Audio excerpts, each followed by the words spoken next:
know, this whole idea of bringing visibility to this area for the indigenous or the Anishinaabe or even the Sioux that were here is a beautiful vision commitment for me. You know, and everywhere I look, even in this this room here, that is my niece in that black jingle dress. The 1, 2, 3, 4th from this corner. And when I saw that, you know, I told my sister, that's our niece. So everywhere I look, I grew up on the Bad River Reservation. I was in foster care there with non-Indian people, were my foster parents. My non-Indian dad was chair of the Bad River Reservation for 12 years. That doesn't happen anymore, you know.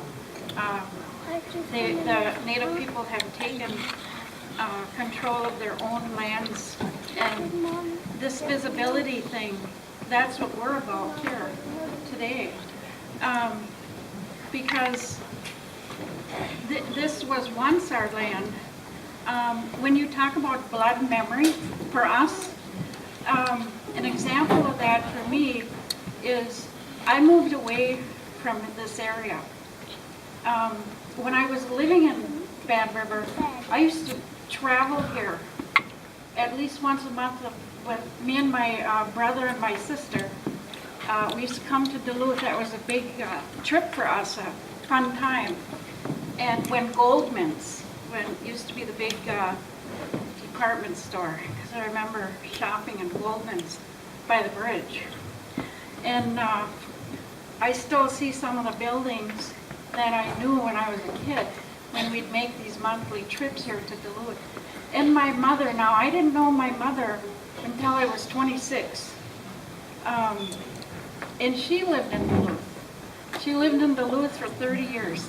She's a Fond du Lac band member. She's deceased now, but I never even knew I was enrolled in Fond du Lac till I turned 16 and got a work permit. And then I saw that my name wasn't even my last name that I grew up with. That's another long story. But when I moved away from this area and I moved to Milwaukee, I lived in Milwaukee for 25 years. I used to dream about Lake Superior all the time. I used to dream that I was flying over it. And all the while I was living in Milwaukee, I dreamed about the lake. So when I finally moved back here, I don't dream about it anymore. That's blood memory, because it's in me. And we believe there's a spirit in Lake Superior, and we're supposed to be taking care of her, that lake, making that bundle and feeding her. And I went to a ceremony.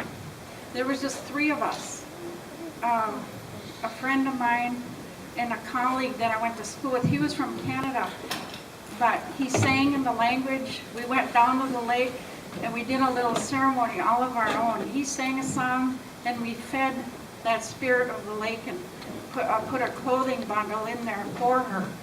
And we're supposed to keep up with these kinds of ceremonies to honor the lake. Miigwech.